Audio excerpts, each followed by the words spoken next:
Hey, with head coach Rob Talley, heading into a battle for first place tomorrow at New Haven.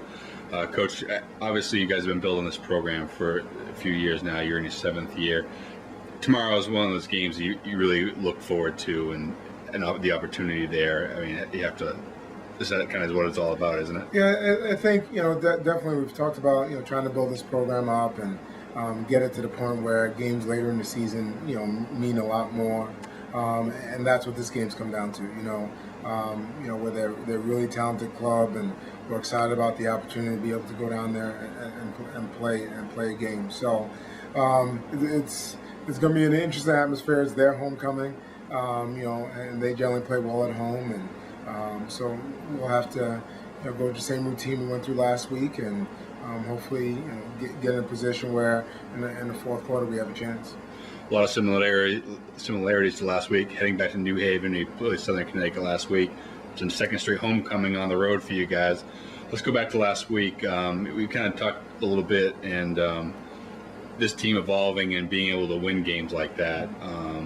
We talked about with the Assumption game. Now, obviously, the same type of thing where you're down 14, which isn't obviously what you want, but to show the resiliency and be able to come back and make that game. Well, I think with this ball club, the kids don't panic. I think they believe in the system. They believe in what they're doing. They believe in each other, and they just realized that some things just didn't go our way in the first half last week. Defensively, we didn't get off the field on third down, and offensively, we didn't stay on the field on third down, and some of that was just because of drop passes. So it wasn't necessarily anything Southern was doing.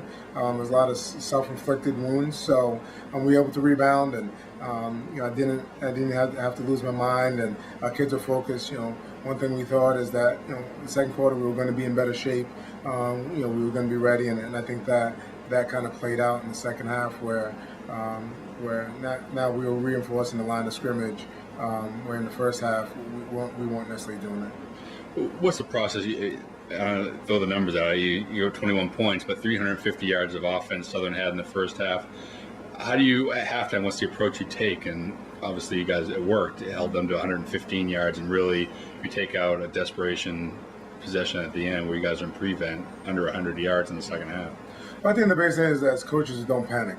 Because you start to panic, the players will start to panic, and just come up with a plan. And we didn't have to go crazy. Defensively, we did some things that were a little bit different in the second half that definitely helped us. I think our kids stepped up a little bit. Some of that is football too, where they committed a couple of turnovers that were really unforced turnovers, which you need in this game. And I think offensively, we just talked about just getting on rhythm, and your playmakers making plays. And I think it was great to see Paul Piccolo step up. It was great to see Gordon McLeod step up. It was great to see Logan Myers step up. In the second half when we really needed them to step up and make some plays. They did that. And you look at third down, really that's the difference of that game. And what we were able to do in the second half offensively on third down, and what they were able to do on third down, it was like night and day from the first half. Certainly you guys had to dig yourself out of the hole at halftime, 14 points, but you kind of lose the fact that you guys took the lead early in this fourth quarter, so you had to protect that for I think defense stepped up big. Defense really stepped up big, and offensively we need to convert some of those. We need to, in some ways try to put that game away. We missed a field goal late that would have put us up by 5. So to me, those little things offensively we need to get better at. We've talked about it. Is when we get the ball turned over on our side, we need to make sure we get points out of that, and we haven't been necessarily great at that this year. So that's really our focus. But to me, the defense really stepping up and making plays, and being in that that type of situation takes you back a little bit to Assumption, where we needed a big stop in overtime, late in the game, and they were able to do that. So we'll need to kind of keep on getting that from our defense, and now offensively. Once again, we just have to put some points on the board when the opportunities are there. Once again, you guys turning the other team over. Like you mentioned, 5 more turnovers forced on Saturday. This team's really becoming an opportunistic defense. Yeah, and they're doing a great job, and I think a lot of it's because of the way we practice. We talk about getting to the football, And when you get to the football, good things happen. So, we'll see our guys just running. They know that's one of the biggest thing we grade them on at the end of the day. So it's just effort. That's something we can control, and them just getting to the football. And for the most part, offensively, we've been really good as far as not turning the ball over. And I think that's a big part of it. If you don't want to turn over, once again, special teams wise, we need to play a little bit better. I thought we played a little better last game, but we can't have the ball on the ground a couple too many times on special teams. So that's something we definitely have to fix. You mentioned special teams. I think an unheralded player on Saturday was your punter, Ryan Handy, who's really put himself together a strong season. He's second in average, and really, it says it all with the last punt he had, punting them down on the 1 yard line. He's doing a great job. He doesn't get, and the protection hasn't always been great for him, but he finds a way to get the ball off, and he's been consistent. And the nice thing about him is as the season's gone, he's gotten better. So once again, that's something that we'll look for him. And to me, he's also the guy kicking off for us, and he's week in and week out and improved there too. So we'll keep on needing him to do a great job. And that field position game is such an important part of what we do. So we'll definitely need him to have that consistency as we go throughout the season. And you seem to get a little bit better game from your kick return. Nate Robert Talley had a great game on Saturday returning kicks. We're good. We feel if we get the opportunities, we feel like we've really let some opportunities get away. Having Nate back there, is a great weapon. He can make people miss, and then he has the speed to take it all the way to the house. So he's definitely a great weapon for us. And we have some other weapons back there too. So it's good to kind of get that aspect of our special teams going. A little bit more on Nate really having a strong game offensively. He's going to probably shatter every receiving record you have, if not this year, then certainly next year. Let's talk about his game and what he provides. And his even all-purpose, his average per game is about 20 over what the school record is, which is kind of remarkable for a wide receiver. Yeah. Well, I think the biggest thing with Nate, he's really athletic. He's really hard to play one-on-one, and then he can take the top off of coverage, with his speed. So, he's definitely a playmaker guy. We try to get the ball in his hands, but I think he complements the other guys we have real well. Where we don't just have to rely on Nate, but we know when he touches the ball, there's a chance instead of a 5-yard gain, it's a 15, 20-yard gain. So, he just that explosiveness he really brings to our offense. Let's move ahead now. Tomorrow at New Haven. I know you haven't watched the game from beginning to end, but how much from last year? How much is that last year's game so close? Has that been kind of an underlying theme this week? It's a great thing is I haven't talked about it much. I'm always a big believer in last year is last year, and if we had won the game, I wouldn't want to be talking about it too much.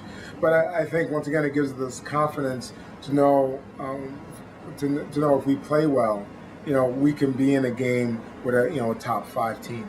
So I think from a confidence standpoint that helps us. So when we go down there, that environment, it's not going to be too big for us. And so I think that's the biggest thing last year's game helps us.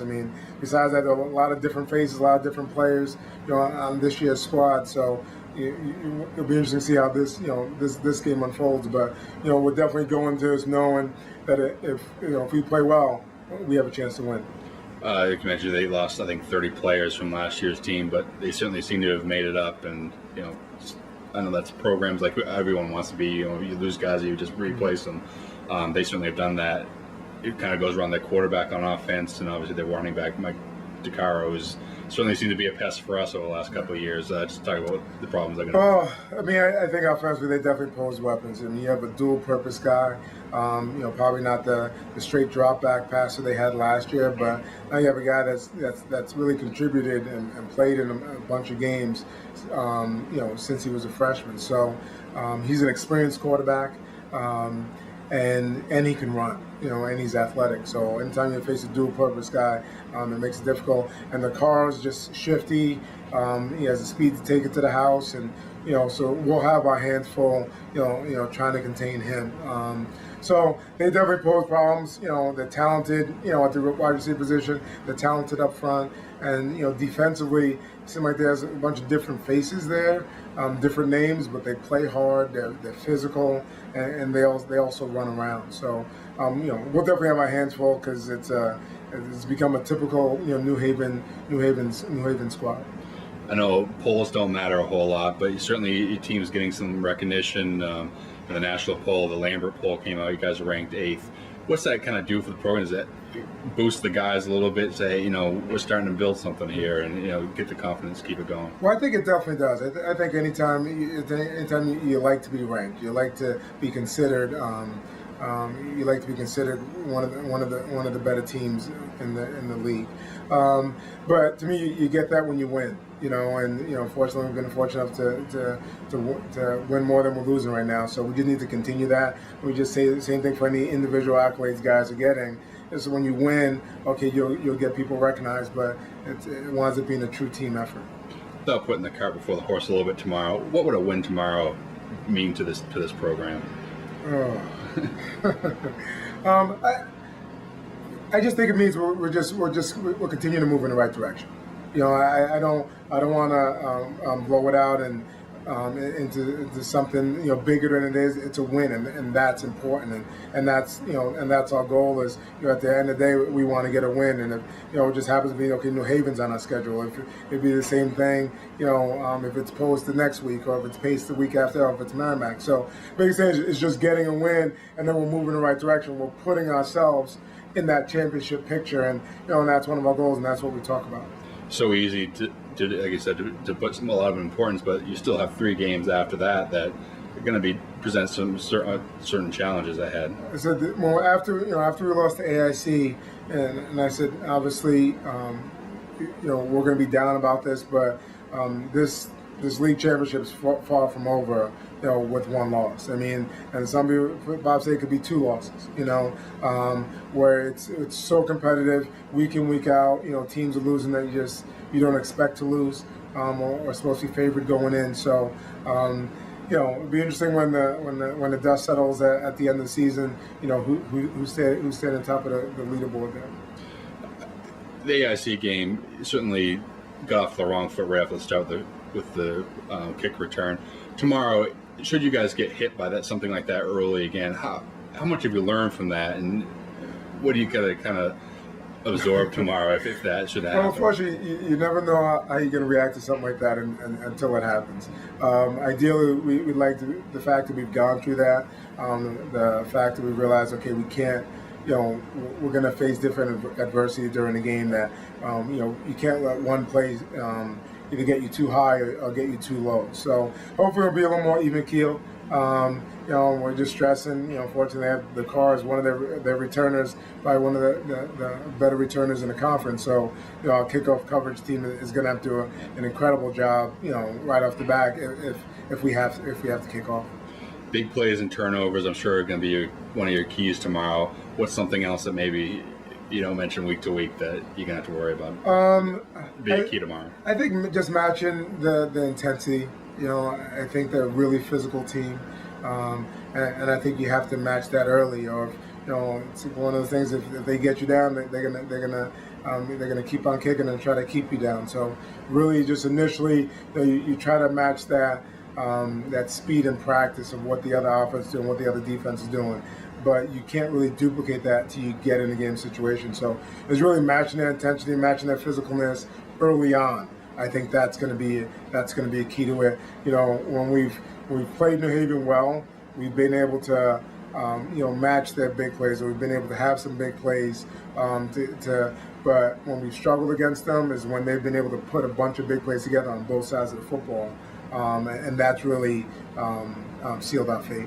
All right, Coach. Well, certainly it's a fun time of the year, and looking forward to the game tomorrow. And it's kind of a fun time to be around the program right now. And good luck tomorrow. Oh, thank you.